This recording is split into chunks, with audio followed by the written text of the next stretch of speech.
that someone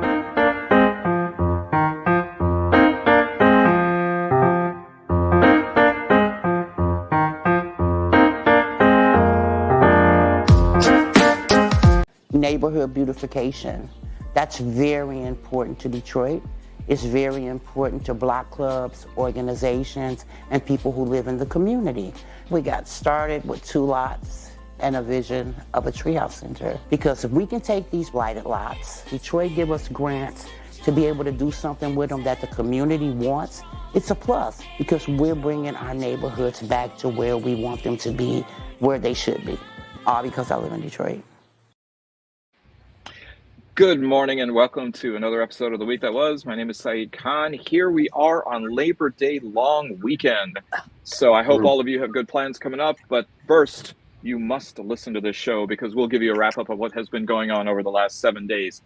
Joining us with a full Brady Bunch nonette montage today, we have pollster Ed Sarpolus. We have president of BME Consulting and former director of Wayne County Public Service Department, Beverly Watts. Our famed troika of lawyers are all in the house. Joel Sklar, Bill Seikaly, Steve Fishman. We have labor and community activist Barb Ingalls, veteran journalist Nancy Derringer, and of course, co-founder of Deadline Detroit, Allan Lengel. So, apart from the fact that Carlos Alcaraz got his can kicked yesterday in straight sets at the U.S. Open, there was an interview on CNN with, I know, shock of shocks, Barb, between presidential candidate and current Vice President Kamala Harris and current governor and vice presidential candidate Tim Walz, hosted by Dana Bash on CNN, which apparently was the breaking news on CNN that there was an interview on CNN. So anyways, thoughts about, did anyone watch the interview? Yes. We've got some yeses. Okay, you should have been watching the tennis match because Carlos needed your help. All right, thoughts on the interview.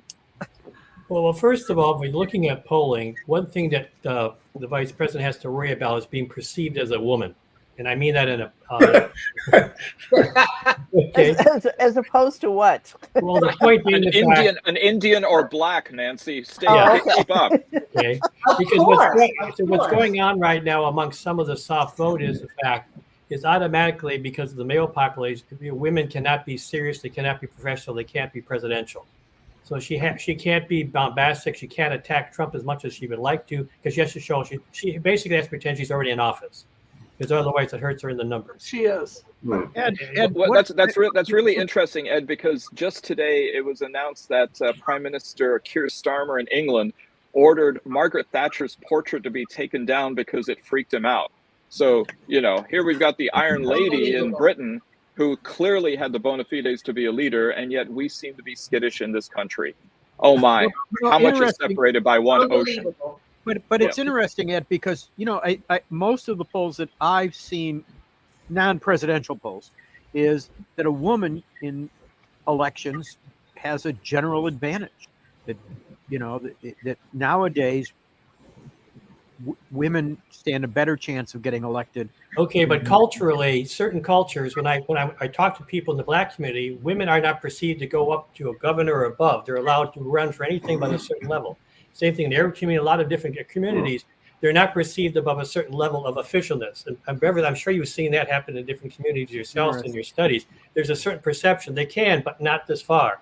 So what she did yesterday was be very serious, very thoughtful, very detailed, because most of voters out there are really only getting to know her. So some of her numbers as they go up is more or less due to the kind of conventions. I finally know who she is. And that's why the numbers are going up. What I mentioned last week is the fact I said, I hope she grows slowly, not fast. Because if it's slowly, which means it's not a bounce and actually continuous growth, that's what we're seeing today. Yeah. And I agree with that in part, Ed, what you said, but I know that we're trying to break through that ceiling of having that perception of the women and definitely minority women of color. Parts of it I saw last night. I didn't see the entire interview for her, but you're absolutely right in some regard because I see even sometimes the media, it seems like Trump with all of his rhetoric, he gets a pass on a lot of things. Yes.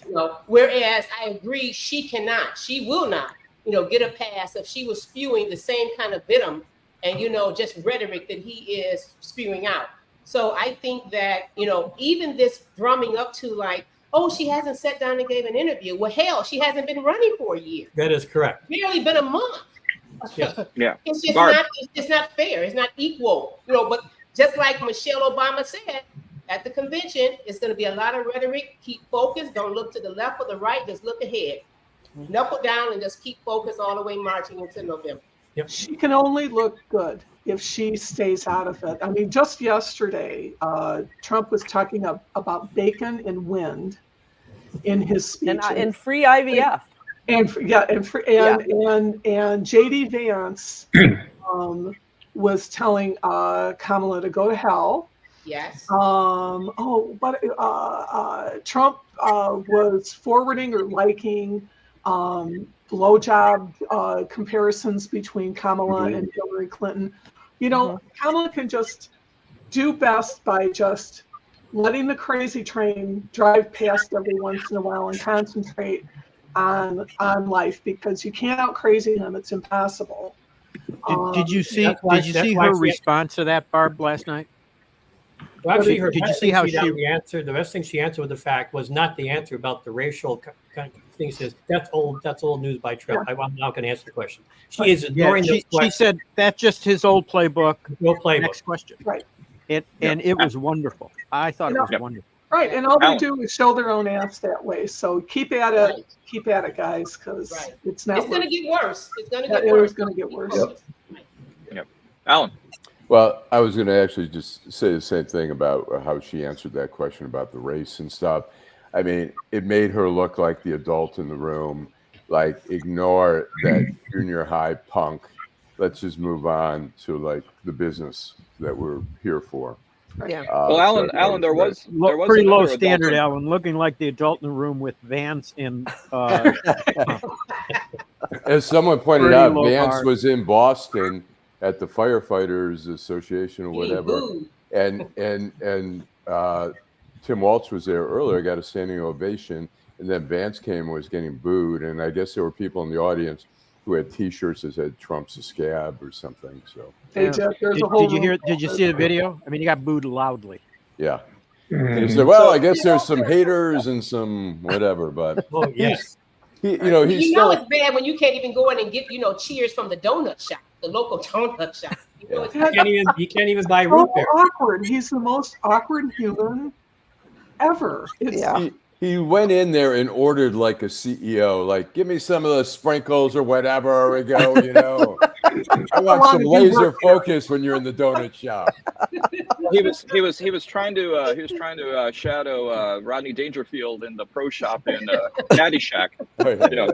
Give me 6 of those, give me 12 of those naked lady tees. But Tim Walz was with Vice President Harris during the interview, and I think, Allan, you've got a clip of Governor Walz being interviewed. You had to clarify that you had said that you and your wife used IVF, but it turned out you used a different kind of fertility. You ran for Congress in 2006. Your campaign repeatedly made false statements about a 1995 arrest for drunk and reckless driving. What do you say to voters who aren't sure whether they can take you at your word? Well, I've been very public. I think they can see my students come out, former folks I've served with, and they vouch for me. I certainly own my mistakes when I make them. The one thing I'll tell you is I wished in this country wouldn't have to do this. I spoke about our infertility issues because it's hell, and families know this. And I spoke about the treatments that were available to us that had those beautiful children there. That's quite a contrast in folks that are trying to take those rights away from. Now, how do you think he performed? And I mean, there was a lot of backlash, especially by Trump and Vance, that why do they need to have both of them over there together? Can't Harris go ahead and just handle an interview by herself? How were the optics? I mean, I noticed that that Vice President Harris was looking smaller than him. I mean, is that going to matter for people, especially from a public relations standpoint? Bill, you're shaking your head. No, I have to tell you, first of all, he was just there. He answered very few questions. She clearly dominated. and I'd have a hard time with anybody who would tell me she didn't look presidential last night, Right. and that she wasn't in control of that interview. I thought she did a great job. Look, I think that his problem is that he's new at this. He's on the national stage for the first time. He was clearly nervous.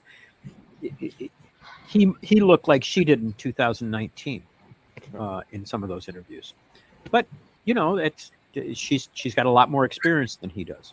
But I thought she was great, and this notion that he shouldn't be in the room, like I think that's one of Trump and Vance's efforts to try and demean her. Oh, she needs a man with her. I mean, that's the code, isn't it?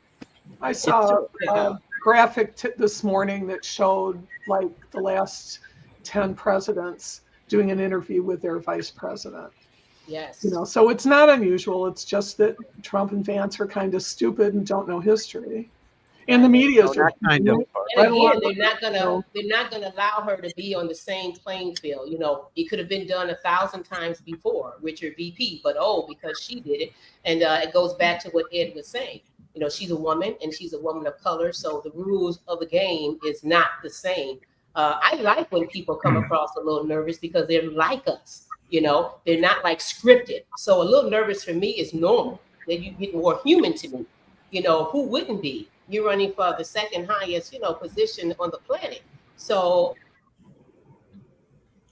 she looked presidential to me, but then there's no one to compare her to across the aisle. It's been a while.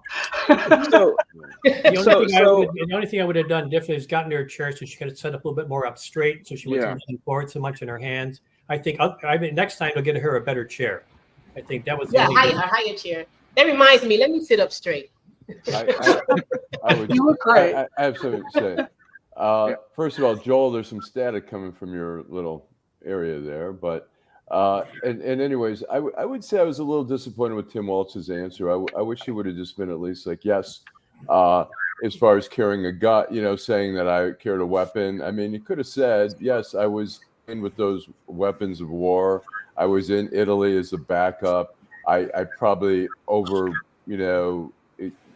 use some hyperbole or whatever. I would have liked to have seen him. His answer was too much like a slick politician. He was trying too much to slick it over, and I felt sort of Dana Bash for letting both of them get away sometimes with sort of slipping out of questions. I think it would have been the benefit of both sides had she pressed a little bit further and said, you still haven't answered the question, and they would have been forced to answer it. So I was a little disappointed that he looked a little too slick, and I think he wants to come across as just the average Joe, but the average Joe isn't that slick, He does much better in the field, like out in the world. He does a whole lot better when he's giving speeches, when he's showing up at things, going to the state fair, all these things. He's much better. I just don't think he was comfortable at all. So the issue of IVF definitely seems to be in play. Yesterday, Trump, in fact, mentioned that he is looking to provide IVF protection and also coverage. A bit of a shift tomorrow, and especially creating quite a bit of daylight between him and eyeliner JD. I mean, is this just Trump being off the cuff, or hoping some of the pasta is going to stick on the wall? Because that kind of took me for a loop. Well, basically, that is at the request of the Republican senators and congressmen. They're getting beat up back in the district. Matter of fact, the race in Texas could be a turn on this issue, as well as Florida. So this has been resolved of the Republican Congress and House pleading with the Trump to get involved with it at that level. Yeah, Cancun Ted is, I think, only up by 1 or 2 points right now, isn't he, Ed? That's correct. Yeah, it's almost a statistical dead heat. Steve? I think that a couple of things. When you said about a man in the room, the last conversation about Walz being in there, she's going to have a man in the room on September the 10th. And that's going to be, I've been saying this over and over every week, that's going to be the opportunity to watch this guy fold his tent and absolutely lose it. So the man in the room stuff is a bunch of misogynistic bullshit. And we'll find out on September the 10th how she does with the man in the room. And with respect to just the overall thing about him being nervous, I only watched 15 minutes because to me the whole thing is too staged for me. I don't know. People wanted to watch to see what they could learn about her, and I think she did a good job, at least the part that I watched. I think the interview is only 18 minutes long, Steve. So you got the entire interview. Yeah. I watched 15 minutes of the time, so I probably only saw 10 minutes of interview. But the point is, I agree with what you guys are saying. It might be nerves to the extent that he hasn't been on the national stage, but I don't see it that way. I just think that the setting was uncomfortable. I mean, Dana's sitting there 2 feet from him. She's got all these things written down. She's challenging him on all these different things. Alan says she should have challenged him more. Your answer is your answer. After a while, that's it. What more you want me to say about it? I just think I didn't even like the whole setting. I think this is all the media screaming about interviews. Fuck interviews, as far as I'm concerned. Yep. Tell us how you really feel, Steve. First of all, I really agree with Steve. I think he's right, but that was not Harris's fault, because she took a lot of criticism online for it. This was CNN's decision. They played the entire interview. CNN decided to do this production, and boy, it was, in my opinion, way overproduced. Absolutely. But I thought they were going to do an hour live, no interruptions, no commercials. I was really looking forward to it. It was a TV show. That would have taken general actual journalism, though. And that's yes. And curation was the bigger deal here. Yeah, Alan. It's interesting. Of all the major media, it was the Daily Beast that was probably the harshest on Tim Walz. It was the top story last night for a while, and it said Tim Walz dodges and weaves around the truth or something like that. The other media, I did not see that, but the Daily Beast, which is trying to be more tabloidish anyways, but they were the harshest on Tim Walz. So. Seems as sorry. No, please go ahead. I just want to say, starting with the the official fact checkers really came in for a lot of well-earned criticism, starting particularly with the DNC, where it was this sort of pedantic, we all remember, for instance, when Trump said there's got to be some kind of punishment for women who have abortions, right? So somebody mentioned this from the podium, and then the fact checkers immediately said, "Oh, but he walked it back immediately afterward," which is, to me, that is like 6 of one, half dozen of the other. I mean, who cares? But the stuff about Tim Walz's wife's fertility treatments, I think, falls into this category too, because it's like she had some procedure called intrauterine insemination, which is different from IVF in that it doesn't involve a petri dish, blah blah blah. But the whole, his larger point is that sometimes people need some advanced technology to have a baby, and for these, for people to split hairs over whether it was, intrauterine insemination or IVF just seems to be such a colossal case of missing the point. And, that's what these people, the Republicans, want to outlaw. They want to basically say his baby maker has to go into your baby maker, and, if it's requires anything else, then it's not legitimate, or it's murder, or whatever the hell they want to say. I wish some of these folks would look up an IVF center and look at photographs of what we're talking about here. When we're talking about a frozen or an embryo, we are talking literally about 8 to 24 cells, individual cells. It's just a blob with, we've all seen pictures like this. It's a blob in a petri dish, and they're assessing as they look at this whether cell division is clicking along well, and whether this will be a good candidate for implantation or not. So, it's just, we have to take the kid gloves off and show these people for what they are. Right. And Rant over. It's almost Well like stated, a generic Nancy. term for these things at this point. Yes, exactly. And then you can get into the details, but everybody knows at that point what you're doing is you're getting scientific help to get pregnant and to Right. have a child. It's the battle of the acronyms. Right. Yeah, the battle of Yeah, the And you know what I want to just add in while we're talking about this. I think his position on IVF is interesting, but they really have attacked Harris for changing positions on fracking and other things. You want to talk about a guy, he changes his position on the abortion issue every 5 minutes. Exactly. Last night he said 6 weeks is too short, and then they walked that back. I mean, right. Trump will say anything to get any vote, but he wants to accuse Harris and Democrats of changing their positions. I loved her answer on that issue. Her values have not changed. Items on certain issues have changed, but her values on those items has not. And I thought she did a great job on that. Steve. This is the thing I forgot earlier. It's interesting as hell. I read a good column in the Post today. It's interesting as hell that with Trump walking these things back and all of a sudden trying to pretend he's a liberal when it comes to being pro-choice, where are all of these absolute pro-forced birth people screaming and yelling what an asshole he is? None of them have said anything. No, I read an article. I read an article about that. They know that he's going to come back to them because he's their power base, and therefore they'll let him say anything he wants to get elected. Which kind of lets you know that he doesn't really have any real positions, anything other than whatever benefits him. Right. Well, speaking of his stream of consciousness, I mean, he was here in Detroit at the National Guard convention.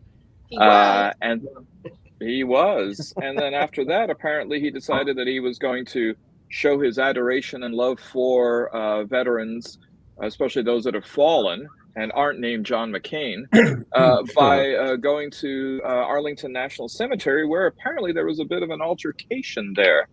It seems as though, and I think some of you probably know the law better than I, that according to federal law, there cannot be any photography or videography in the advancement of a campaign or some kind of an election event. And yet here was Trump ostensibly at the site of a family that was mourning their fallen in Afghanistan 3 years ago. That was not only photographed and videoed, but when an Arlington National Cemetery official tried to impede them, there was both verbal and physical altercation with that. How do you think this is playing out? Nancy? Amongst veterans, terribly. Yeah, I was just going to say, among the veterans that I know, they're pretty livid about this. And even the ones who support Trump or don't hate him as much as I do seem to believe that this is a bridge too far. I mean, you're allowed to take a photograph in Arlington National Cemetery, but there is the Section 60, which is where the recently lost people are, and they don't want people in there being made an involuntary background figure in somebody else's, grief. I mean, essentially, respect the grieving process, particularly in this section. Know the rules. As our commenter says, know the goddamn rules. Although he didn't say goddamn. But they did know the rules. They did know the rules, and they didn't care rules. because they always behave as though rules don't apply to them. And Yeah. And once again, a woman is afraid to give her name because she knows that that Trump fans are going to go after her. Right. Well, he's already said she was suffering from mental health issues. I mean, exactly. They don't know how to do anything. She doesn't love him. She's nuts. So, but she's terrified. They don't know how to do anything without insulting somebody, and that's why I feel like when they go low, take the goddamn gloves off and put on some brass knuckles, and so there. I mean, once upon a time, what seemed to be the most egregious thing was when he walked across Lafayette Square and held a Bible up in front of that church, right? With everything else going on. How far we've come. That was a high National point. Guard As we clear know the now. area, right? Yeah. But So you know what I thought was interesting was the fact that the woman was not only afraid of retribution by Trump supporters, but that the Army came out with a very clear statement that Trump was in the wrong, his people were wrong, and that this woman was trying only to enforce the rules. That just never happens. The Army doesn't take political positions. Right. Yeah, Steve. I think the really crazy thing, it's not just that she didn't want to be identified, she did not want to prosecute. And what they've succeeded in doing is something that had happened in the normal course of everyday business in the city, let's say. If somebody did that to somebody else to keep them from prosecuting a case, it's obstruction of justice, it's a felony. And this is the extent to which these people have taken this stuff, that here's a woman who works there, of all places. We're not talking about a gas station attendant or something. She works at a public place like this, a private, with rules, and she's afraid to prosecute the case because she knows the kind of harassment she'll put up with. That tells you where we're at as a country. Let me tell you something. Exactly. Well, this idea about Trump feeling and acting as though the rules don't apply to them has been modified, I suppose, where Special Prosecutor Jack Smith has restated the indictment against Trump in the election interference case. Can any of our lawyers walk us through both what this means and how it's done and how it's going to affect the case? Steve, this is like what he basically did, and what I really respect him for, I think that the Supreme Court believed when they did that it would delay the case forever because it'd come back and Judge Shutkin would have to make X, Y, and Z decisions. What he did was he took the lead on it. He knocked out the stuff that obviously could not be brought up, particularly any conversations with the Justice Department, because part of their ridiculous opinion was that somehow that's always an official act. And he made the indictment the same anyway, which to me makes it a little bit easier for Judge Shutkin in terms of going forward. And now they'll file whatever motions they filed.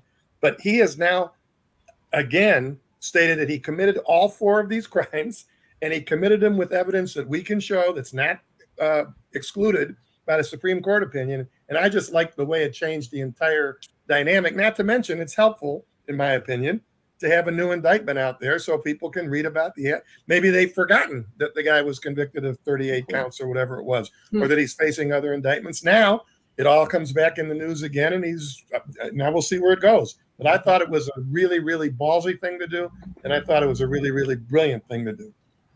Well, he's up in New York. They're trying to get the delay the sentencing in the fraud case there and send it over to federal court. The federal judge has already rejected it once, saying this has nothing to do with presidential. You stupping on covering up an affair with a porn star has nothing to do with your presidential duties.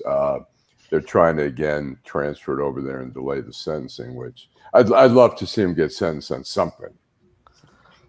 You know, Alan, I learned about the word stooping from Mad Magazine, and I never looked back.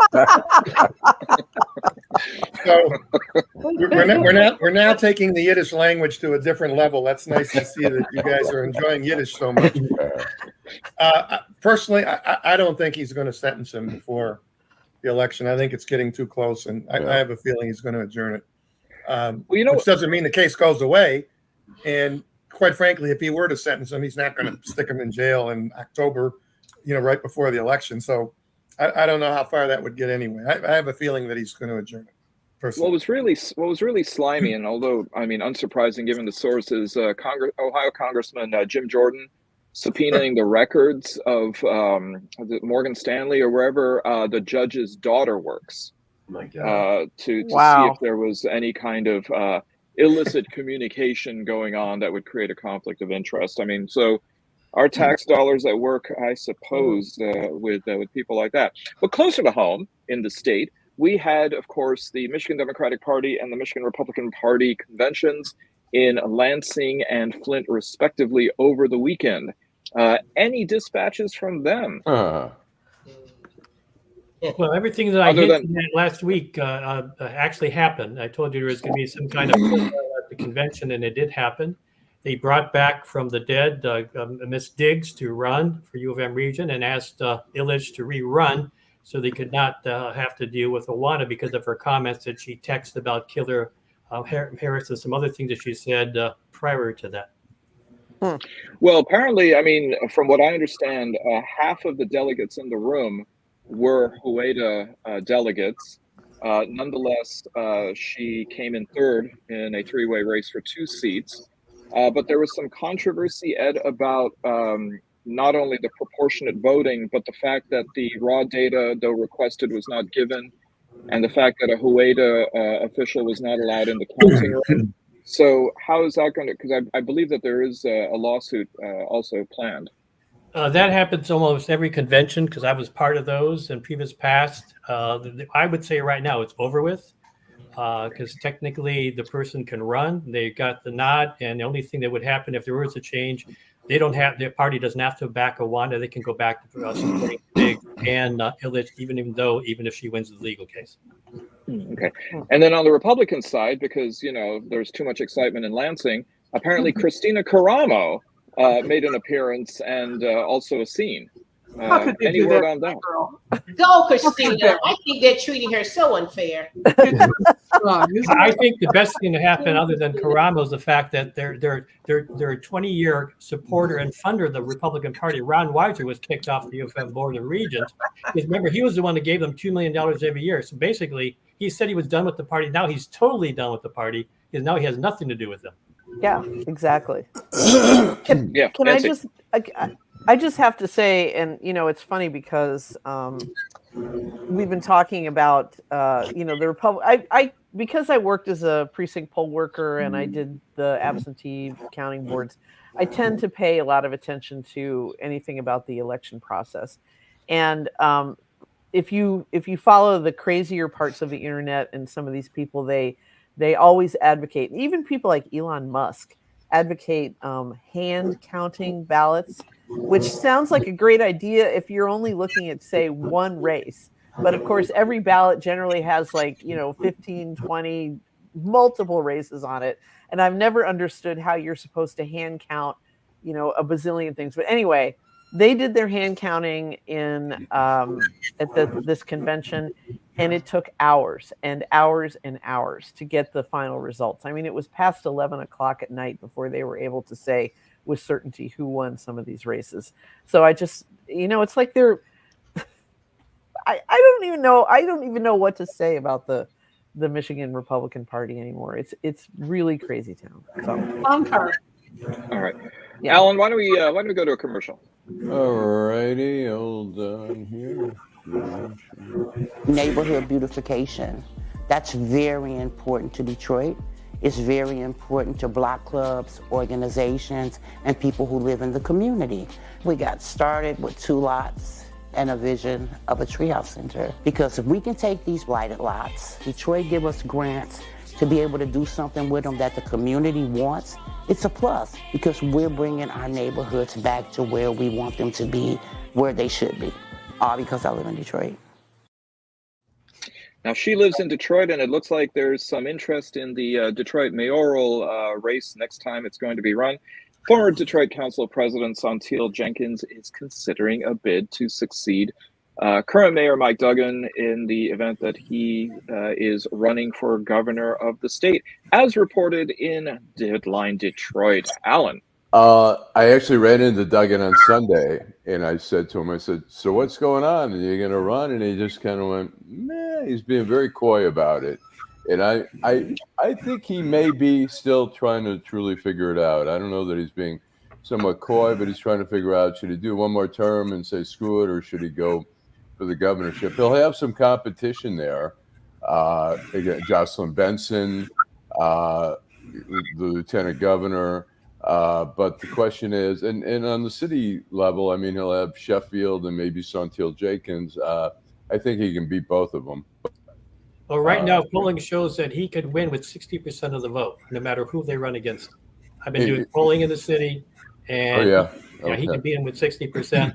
Yeah. They don't want him. Matter of fact, the more you talk about him, the more the support. Matter of fact, everybody on the list below him is really, they're not supporting Duggan if he comes back. The only option I'm hearing is in the ground then he might be offered some executive position, much more lucrative than becoming governor.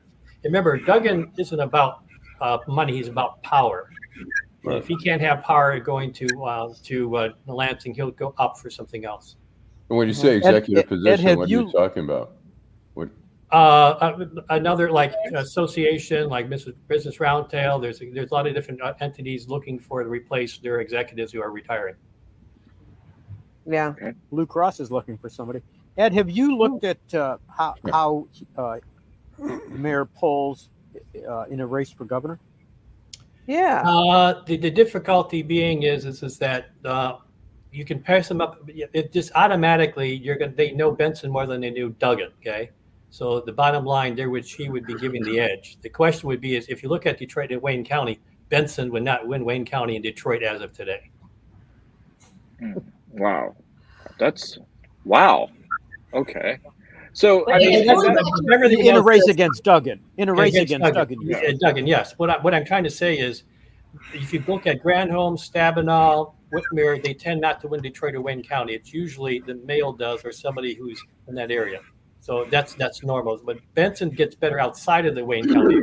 In Wayne County and Detroit, Duggan would beat Benson in the primary. And Ed, we're seeing polls. I think the Free Press has a poll now where Kamala might be ahead by 1%. They're calling it a dead heat. We've seen other polls like a week or two ago where Kamala's ahead by 4 points. What's your sense of what's going on there? Right now, it's whoever's in the state, the most recent is going to get the back to the bounce. It's very close in this state. We're talking about maybe 3 or 4 communities will determine this race. And so things are in flux right now. I can tell you this. Why there's such a flux right now, because there's little support going on for Republicans for Mike Rogers. They're not supporting John James, so there's not really a force there yet committed to money. Right now, all the money right now, Trump is mailing multiple mailings to the black population in Detroit. Beverly, I don't know if you know this, but Trump is mailing the black community like crazy. He's not in radio, TV, but he's mailing them all sorts of literature talking about how great he would be for their community. Yeah, and haven't you seen bonfires have went up in the last few weeks? We're burning trash like crazy, you know. So I agree with you. But I think it's kind of funny that he reminds me of Ronald Reagan. Ronald Reagan did the same thing back when he ran the first time against Carter. He mailed to the black population of Moke County to be under the label that he was doing all this, trying to outreach to the black community. So that's what Trump's doing right now. Right. Well, I mean, if I guess if you're really bored and have nothing to do over Labor Day weekend, you can go see Dennis Quaid playing the 40th president of the United States in the movie Reagan. Actually, I was going to go because I thought it was a biopic of that breakdancing Australian, but I guess not. But Ed, the question I had for you is regarding Michigan and the presidential race. Would it matter if RFK's name is still on the ballot or not, do you think? Today it would. As it gets farther away, less and less people will be thinking about him. It tends to fade. Because West has a little money, Stein has a little bit of money, but as time goes on, that will wane. Today it would have an impact, but if they don't continue to push the envelope with advertising, then it's going to be just the two of them. We have Alan, I think we have a video. Yeah. But as his numbers have fallen, those still remaining are the ones that really liked his anti-establishment message. I would do focus groups talking to disaffected Trump voters, and they would say they were RFK Jr. curious. And they describe him the way they used to describe Trump, anti-establishment. He's not afraid to offend people and say the thing nobody else is willing to say. So with him getting out of the race, I think some of those folks do revert back to Donald Trump, making it still the close race we always knew it was, but a point or two here and there is not nothing. I understand, Ed, that, and I don't know if you've polled this, but I don't think RFK Jr. is polling very highly among cetacean files, given the fact his latest revelation of apparently decapitating a whale. Yes, that's what he's looking for a place in the cabinet. Basically, he'll be the chief cook of the cabinet. The fermented whale at the White House. I mean, this is getting, by the way, I mean, he was the director of the environmental law program at Pace University's law school. Because a buddy of mine went to get his LLM there, and my buddy said that he was never that weird before, so maybe it's the worm? It's the worm. I think well, think about this. He's joining himself potentially with Ben Affleck, who's dating his daughter. Who, by the way, is known as Kick, who isn't that the Kennedy sister who went down in a plane crash during World War II? Yes, she was They're named for her. recycling Nikki. I'd like to see the poll numbers on Cheryl Hines, his wife. How this Well, is she's impacting got to her be. career. She's got to be livid because she's this is going to absolutely affect her career. So Yeah. Bradley Whitford. Well, is she just was not offended after by her she was more. offended by his endorsement of Trump. Yeah. Well, you know what? That's true, but she obviously doesn't have any sway with him. So there Well, you go. apparently the person who was, apart from RFK Jr.'s own siblings, who was also equally upset, was Caroline Kennedy's son, Jack Schlossberg, who really kind of laid into him to say that, yeah, he's not invited to the annual barbecue anymore. Or he'll show up with whale meat. With whale meat. So there you go. Also locally, it looks like a court has determined that a company headed by former Detroit Piston and moderate bad boy Vinnie Johnson was wrongly stripped of its minority certification, also reported in Deadline Detroit. Yeah, Vinnie Johnson, if you remember, that used to be called the Microwave, who is a great player and is supposed to be a great guy. Basically, and I want to do a little more reporting on this. Basically, this group that certifies companies as minority businesses, which helps them get businesses, they were trying to take that away. And there was some kind of play for trying to get Vinnie to give them money. And the judge wrote in his opinion that they were trying to create something to try to sabotage Vinnie's business so they could take it away from him and buy it from him, take it away. And so it was a lot of underhanded stuff, which the judge issued a very scathing report in favor of Vinnie Johnson and basically told them to back the fuck off. So it was Nancy. Annette Berry, so it was her, not him. Okay. Yeah. Nancy, did you have your hand up? No, I'm sorry. Oh, I just was, okay. I mean, haven't we determined by now that the Detroit Pistons of the late 80s, early 90s are royalty around here and should enjoy whatever's the closest thing to diplomatic immunity that there is? Good. Right. Don't mess with them. Don't mess with the bad boys. Yeah, I tell you, I don't like Isaiah, but I would still give him that status. Yeah, I was trying to understand it just what is. basis were they trying to say, his company. I didn't know what basis. I don't know. If Their basis, they were trying to say, he was saying, yes, I'm the full-time person. I oversee everything. They were trying to say that the minority businesses weren't really being operated by minorities. He says, I'm the owner. I have a say. I have decisions. We have other minorities running it. They were trying to sabotage his business, basically. Yeah. Okay. So Rick Mahorn actually comes to my gym. Oh, really? And man, he's a nice guy, but he's massive. Oh, But by the way, smaller afro than yours, Bill, back in the day. Just saying. Now the question is, Steve, do you have to leave? Bill, I was trying to let it go, Bill. No, I'm good. Okay, you're good. Okay. But I want to hear what Steve was going to say about the Pistons and the Pistons. He was going to say something. You had your hand up, Steve. I want to hear your comment about the Pistons. No, it wasn't about the Pistons. I read it the same way Alan answered the question because he wrote the article. Reading the column, it sounded like that's what they were trying to claim, that he's not working full time somehow. Like he has to be there 80 hours a week in order to qualify for the thing. Right. And then all that other stuff that the judge wrote about. I agree with you, Alan. That opinion was as strong as you're ever going to see. I mean, that doesn't happen very often where a judge really goes crazy on one side or the other. Now, maybe Annette is a big fan. Maybe she thought, like I do, that Isaiah is the greatest small man ever, and Vinnie was his running mate. So quit fucking with him. But it was a hell of a strong opinion, I thought. Yeah. By the way, we will not disclose Bill's address since he's a Zeke hater. I think that I'm not a hater. I think that Isaiah is not the nicest person in the world, but he was a great basketball player, and he's a Detroit legend. So you got to give him that status. I tell you, man, Mahorn will protect him for you. I shook hands with him, and it was like you shaking hands with a Barbie doll. Really? Yeah, he's got huge hands. I met Shaq once. That was I was speechless for a second. I couldn't even. I was helping our sports reporter interview him, and I looked up and I felt like a kid in that Coca-Cola commercial. With the, You're not a short person, Ellen. So. Yeah, it was pretty. I want to give a shout out to Joe Dumar. Yeah. Joey D. Speaking of great players, right? Yeah, and a great person. Yeah. See, I'm telling you, diplomatic immunity. Well, speaking of judges, it seems as though a few around the country have had it out for Biden policies. Biden's immigration program, especially that giving a path to citizenship for spouses of immigrants, and also student debt relief have been at least put on pause. Do you think that the Harris campaign will or should go ahead and use these moving forward in the next 71 days? Yes. Hope so. Yes. Yes. Okay. Bill? Go ahead. Yeah.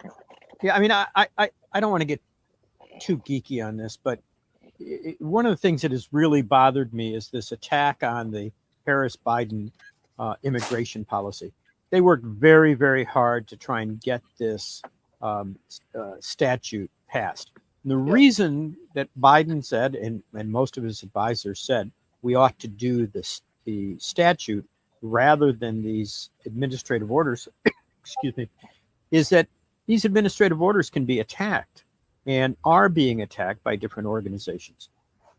You know, there's serious question about whether he has the authority to do what he's doing at the border. I happen to think that it's very iffy, where the statute will give them the authority to do it. And that's why it is so amoral and repugnant to me that Trump would kill that bill. Right.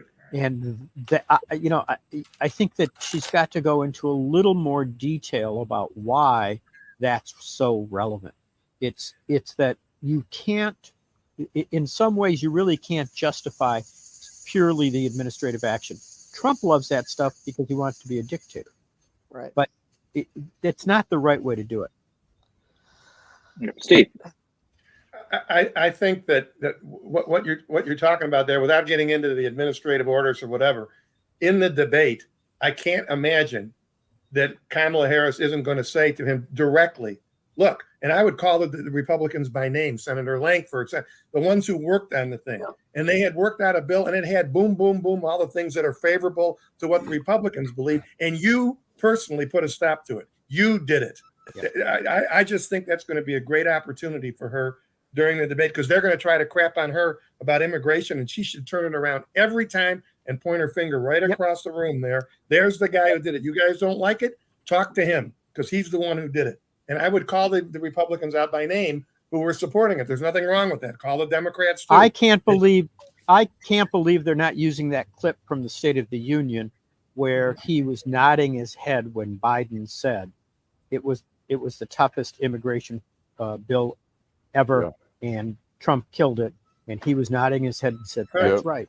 I can't believe they're not using that in an ad. That the Democrats aren't using it in an ad. It's kind of, I think when you look at all the ammunition, it's good to take the high road on some parts, but I mean, there's so much riches of ammunition against Trump. I think of different commercials all the time that could be so embarrassing and damaging. They're doing it to Kamala in every little way, but with him, I think that there's a riches of ammunition, and they're not using. We have weeks to go to roll some of that out. I mean, Ed may disagree with me, but the people that I know who are deep into politics say that apparently undecided voters don't like negative, undecided voters like positive ads, and so that's what they're doing. But I disagree. But you know, well, first of all, they've got to be factual. You can do factual ads that are negative, but here's what's going on right now. Republicans have met in Michigan many times. Their main issue going into the suburbs is immigration. Okay. Right. It's all about immigration, that you can't go walk out of whether it's Oakland, Macomb, whatever, they're pushing that. The problem, what's going on though, Democrats have yet to wait, because it's not really cutting that. Why am I, if I'm in Keagle Harbor, how is the immigration impacting me? Right. Okay. It's like, it resonate. So bottom line, will they be used? Yes, it will be used. But right now, Republicans are using, but they're not getting any even Mike Rogers is using all of them. They're not getting the cut that the Republicans are hoping for. Yeah. I had my finger up for another reason though. I just want to say a few words in support of the student loan forgiveness program. Yes. What we're forgetting about, what most people don't even know, when Nolan Finley writes a block-headed column that says, I pay my bills, why can't these people pay their bills? They have paid their bills. These are loans that are set up like a mortgage, where you pay all the interest up front, and then little by little you work your way down to the principal. But that's not something that a lot of these people knew when they signed those papers. They have paid off what they borrowed. At this point, we're just depriving, some of the lenders we're letting them have the cream, and we're letting them walk away.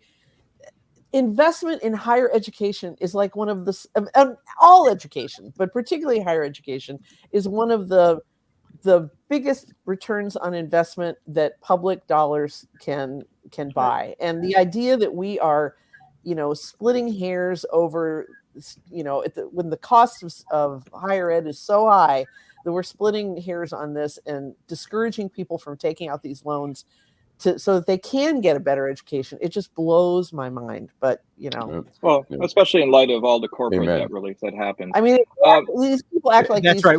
And notice that Finley has never written an article attacking corporate bailouts. Well, right, and corporate bailouts are another one. Right. My libertarian friends were beside themselves during the auto bailouts, but it's like, you want 2 million people out of work? Are you out of your fucking minds? But apparently they are. Nancy, the only thing I think is a better investment than higher education is preschool education. Oh, definitely. Yes. We ought to be investing a lot more in preschool education. Yep. And we're not, for the same kind of reasons. I mean, and they're not a voting block, which is a real problem. Yeah. And Bill, if I can add to that, alpaca farms. But one last thing before we go to our last segment. Ford has joined John Deere, Harley Davidson, and Lowe's among companies that are scaling back on diversity, equity, and inclusion programs, DEI. Is this a trend that we're now seeing in the country, where there's a backlash against DEI that corporations are jumping on board with it? I mean, it's happened before. I mean, it's just like when something occurs, and that they call this DEI, they hopped on the wagon. They called it the 2020 George Floyd bill, and you look at now it's 2024. So it was up then, it's something, the new style in, and then now it's like, okay, no. When have cuts, let's get it away until the next incident that may occur, and then we have to run back and bring it back again. I mean, if you look over in history, we rode this roller coaster before. Yeah, I think you're seeing in the high. This is make Joel. Racism acceptable again. Joel. Mm-hmm. Yeah. Joel. Yeah. Well, a couple of things you got to look at is the fact is that a lot of these companies are, you got to remember, it used to be the big leader of DEI used to be the Detroit Chamber of Commerce. I did a lot of work for them back in the 90s. If they took the lead, I'm sure, Beverly, you remember all those conferences and everything like that. Yes. But you also know at the corporate level, they're fearful right now. If they don't back away, they're going to get more federal regulation, a little bit of regulation. Oakland counties will look at passing more bills on this. So they're trying to say, we're going to be hit with what we're going to have to do. Why are we spending all our time until we find out what we're going to be demanded to do? Right. Right. Well, Joel, you're muted. I think you're muted, Joel. You're muted. He's not muted on our end. He's not muted. No. I'd be on his. Am I muted still? No. there you go. There you go. Thank God, because what I'm about to say is going to change all of your lives. I can't wait. Let it come on. Okay. It's like these DEI. It's Corporations Act based on commerce and convenience. It was convenient to have DEI. Look, we're all, but it was cool to be woke or unwoke, whatever the hell it was. And it's commerce. So if they're not going to be heard commercially, they're going to give up any DEI if they think that, how does it benefit us anymore? It doesn't help our profits. Now we have to pay people to service that. And when it becomes convenient again, they'll be right back on board. Right. Mm-hmm. All right. I just saw that Jack Daniels is the latest corporation that's. It's not so. Jack Daniels? But Beverly, it's going to be okay. I looked this up. Beverly, all it means is there's not going to be any Jill Daniels available. But Jack is still there. Woodford Reserve's assistant master distiller is a woman. Wow. There's delicious bourbon out there to drink. because I don't mind telling you, I was a little worried when I read that, but we can have our Woodford. It's better anyways. So yes. Woodford Reserve. Much better. I relieve for you. Yes. Alan, let's go to the last segment here. Downtown Detroit, Robert Wells, Schmuck of the Week. Okay, mindful that Nancy needs to make a dash. Nancy, who's your schmuck? Oh, how could it be anybody other than Robert F. Kennedy Jr., who is, this is like such a slow motion train wreck, watching this guy drive his career, his life, his family's legacy, and everything else that you would think a person in his position would hold dear, straight off a cliff. I mean, that the idea that he could stand up and, you know, endorse a scoundrel like Robert or like Donald Trump just blows my mind. But, you know, I feel like he went to the dark side a long time ago and we're just realizing it. One of the things that I read about it says the worm is driving now. And I think that's definitely what's going on. The worm is driving him. But anyway, thanks, guys. I'm sorry I have to get leave early today. No problem, Nancy. But Go you know, Jazz Fest. The thing is, Nancy, since the Kennedys never used China's one-child policy, I think that the legacy is still intact with other Kennedys. So stay tuned to them. Have a great weekend, take care. Nancy. Bye-bye. All right. Bye, Nancy. Fish, who's your schmuck of the week? Mine's a tie. The first one is whoever is J.D. Vance's barber that put that bowl on his head and gave him the haircut that it was. I was like, are you kidding me? Is this a vice presidential candidate? But my real schmuck of the week is James Comer of Kentucky, who has now decided that he's going to look into Tim Walz's background, you see, because maybe he's a communist Chinese agent. I don't know if you guys have been reading these columns about this, but this is the latest thing that Mr. Comer, after trying to find all kinds of things to impeach Joe Biden, now he's going to prove to us that Tim Walz is not really just a football coach from the Midwest, that he's really a communist Chinese agent. And for that, Mr. Comer and J.D. Vance's barber are my schmucks of the week. Assistant coach, Steve. Assistant coach. Oh, yeah, of course. Yeah, as Vance keeps reminding. Beverly.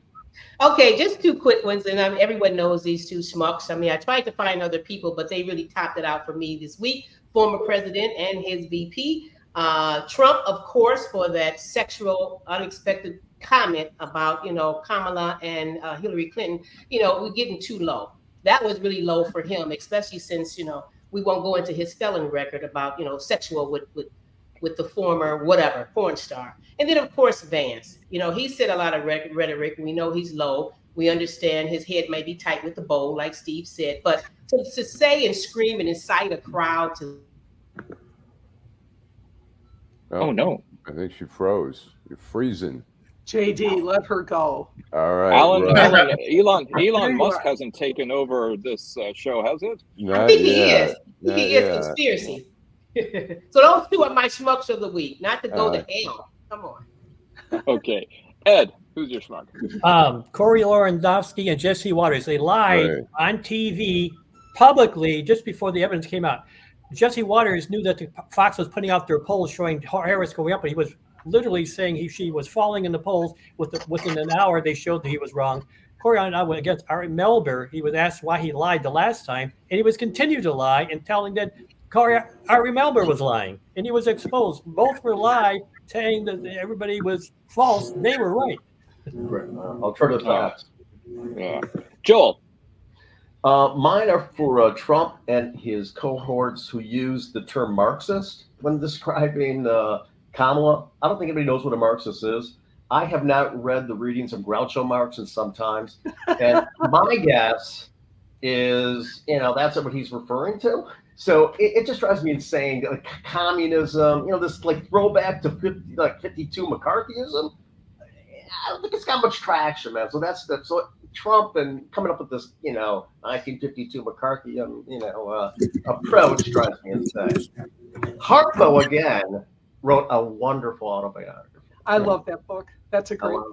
It is. He's the nicest, most wonderful, sweetest human being ever. Wow. Barb. Early in my career as an activist, I would hear the word Marxist and commie thrown back and forth at you. And there is a great graphic novel called Marx for Dummies that I really everyone should read, because it does explain it. It still is just way too dense for a good little Detroit girl like me, but it's pretty. I advise everyone should read it. But my schmuck is RFK Jr. only because it was his daughter Kik who turned him in, and told the story of being 6 years old and riding across.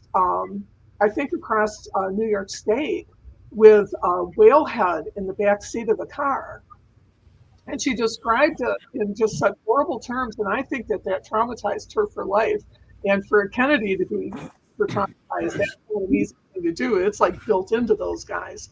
But he's not even despicable anymore. He's terrifying. So that's RFK and poor Kik. I think it was an honest mistake. I thought he told her that it was actually Uncle Ted in the backseat. Blushing about that actually tracks. Yeah, with a bottle of Jack. Bill,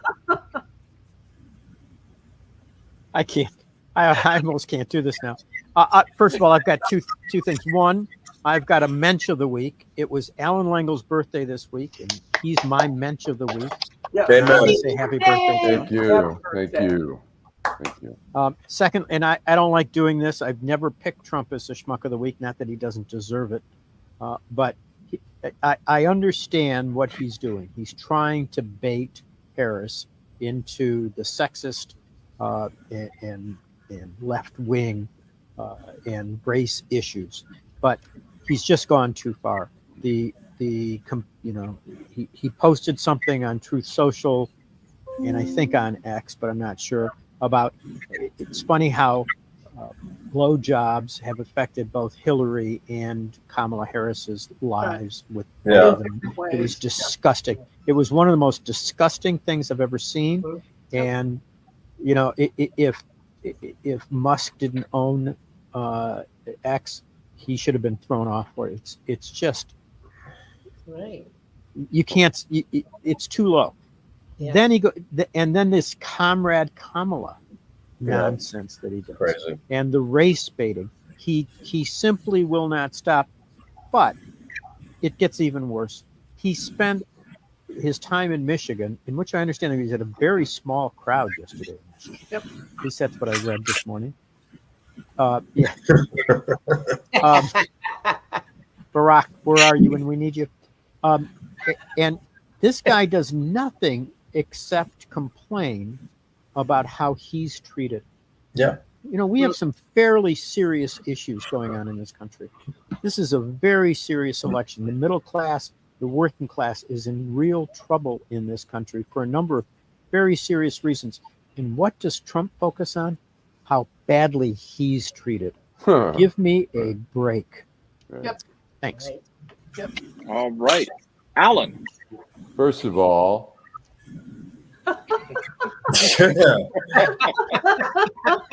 and I first of all, CNN. I mean, the cable shows to nauseum were interviewing people, endless people, about should the mic be on, should the mic be off, is that going to make a difference? And a lot of people are saying, who gives a shit? And they just keep going. That's the problem with cable news, is that they just beat an issue to death, and it was kind of nauseating. And then the other thing is, I have to say, I was watching CNN, their roundtable with David Axelrod and stuff like that, and I have to say, I think there's just as good insights on this panel as there is on that, because David Axelrod was agreeing with the Republican, and he started saying, well, Kamala is going to have to, in this questioning, separate herself from this unpopular president. And I'm like, she's not going to do that, because first of all, among Democrats, Biden is fairly popular. He was an unpopular candidate. He was not an unpopular among Democrats, an unpopular president. And she didn't do any of that. So I start to think our insights are as good as these guys who have been in the White House and have done stuff. I mean, it's kind of interesting. But anyways, that's my But they put their pants on one leg at a time, just like all of us do. Yeah, but they've had more. They have a nice locker room. They've had more. You know, I mean, like David Axelrod had, you know, a front row seat in something, you know, pretty interesting. And these guys, you know, the same thing with this Republican guy who worked for, I think, Bush. They have insights, but their insights aren't so great when they're on the outside, you know. So, right. Well, it's also it's all very odd right now because I'd love to hear. I'm sorry, but I'd love to hear from Ed someday about what attributes people in the United States want in a president. Because I respected. Well, I respected Harris for not dumping on Biden, not separating. But her loyalty, I think, is one of the greatest attributes you can have. Right. But I can't. When I look at Trump's attributes, I can't figure out why he became president. I wouldn't want to have a beer with Trump. I can't believe anybody in their right mind would want to have a beer with Trump. But his voters are who are they're against. They're anti-this, they're anti-this. We don't like this. It's all about us. Well, I like the way that they described after the Harris Walz interview. They said that they came off as people you'd want to have with a piece of cake at your kid's birthday party. So you know, which may also reflect the fact that alcohol consumption is dropping in this country. So you haven't been to one of my family's birthday parties. I know. And by the way, Allan, I think when I was reading Mad Magazine, the way they spelled shtup was SHTUP, and when I was a kid, I was like, man, they misspelled shut up. And I was like. And it was recently. It was soon after I moved from England, and I was like, God, these people are stupid. So but they weren't stupid. They were just speaking Yiddish. Right. Okay, I'm trying to see what Steve's shirt says. What does your shirt say? Everything hurts, and I'm dying. I love it. One of my friends. You're going. Steve. One of my friends in the gym, she had this shirt, and we all bust out laughing. And so one day, for whatever reason, she bought a bunch of them and gave them to us. Everything. That's so awesome. we wear them in the gym. You know, us old people. Everybody that's 75 and over should wear a shirt like this because it's true. I love it. I mean, I don't think we're going to find those at Detroit versus everybody, but we'll keep looking. So, you know, I'm going to go ahead. I usually don't pick Trump, but I have to pick Trump as one. Picking Donald Trump for suggesting that Fidel Castro could be Justin Trudeau's father, the Canadian Prime Minister, which is really sort of a disparagement of Margaret Trudeau. Don't see the resemblance. Well, clearly it's actually Che Guevara, but you know, but my real schmuck is actually the University of Michigan Regents and President Santa Ono, who, without any discussion or deliberation, changed quite radically and drastically the Statement of Student Rights and Responsibilities to curb student expression and protest, including the ability for the university to go ahead and name themselves as the aggrieved party, even if there's no complaint made by an individual or an organization. This university was the birthplace of SDS and many members who then signed the Port Huron Statement, and has always been known as a bastion of expression. And it seems as though this is the hill that this current administration at U of M wants to die on. A really sad statement for a once proud institution. So there you go. Kids yesterday at a demonstration. They arrested 4 people, I believe. Yeah. Look, football starts tonight, and that'll get their pride back. They'll somehow they'll manage to do that. Yeah. And by the way, some of the things that we used to yell in the stands at Michigan Stadium, I mean, man, I think that would have warranted at least a few arrests. But anyways, but listen, thank you everybody for being on. Thank you, Nancy Derringer, who left a little bit early. Thanks, Steve Fishman, who just left halfway into my thanks of him. Like the thanks, Flash. Ed Sarpolus. Thanks, Joel Sklar. Thanks, Bill Seikaly. Thank you, Beverly Watts. Thank you, Barb Ingalls. And of course, thank you. And the last word always, Allan Lengel. Drive home safely. Especially because it's Labor Day weekend. Labor Day so weekend. Especially drive carefully. Enjoy the Jazz Festival and wherever else you're going. Take care. So much